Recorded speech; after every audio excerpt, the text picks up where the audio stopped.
Engineer Adams Cheyune or director wa Steam Investments Company era akora umurimo ogu yatwereke bagenderire kukora.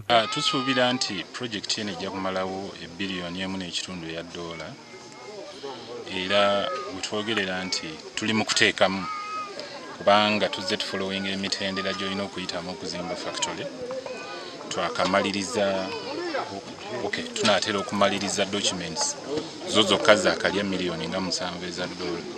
Bamwe habiri kwetengwa kukora gy'omurimo ogu okurugyerera hari Cheyune nibyija kwetengwamu okukoresa tekinologiya y'amaani. Tusuubira nti gavumenti egenda tukwatirako mu kuzimba substation y'amasanyalaze eri mu process okuzimbibwa actually nga ya megawatt 8.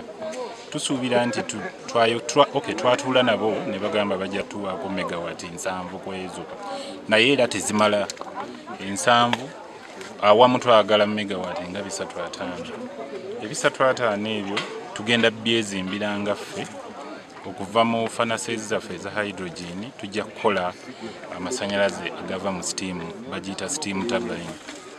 Tugisuubira okutuwa amasanyalaze agawerako as well as tugenda kuinstallinga wind turbines.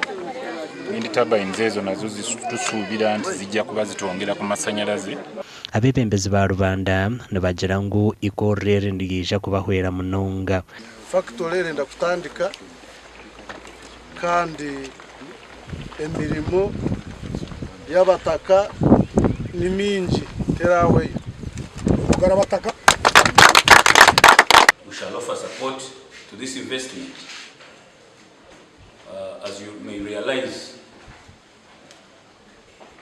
my interest would be in the revenue and the employment, both direct and indirect jobs to our people.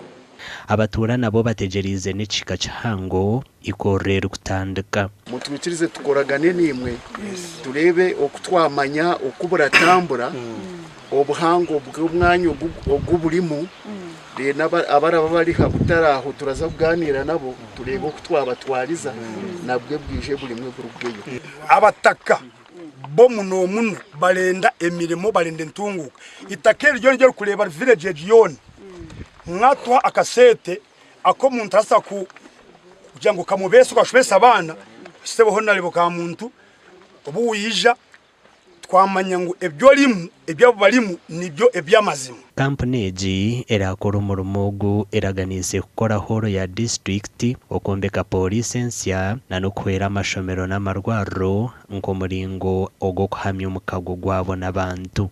Amakuru agagasha kwa Job n'amanya omu Rubanda.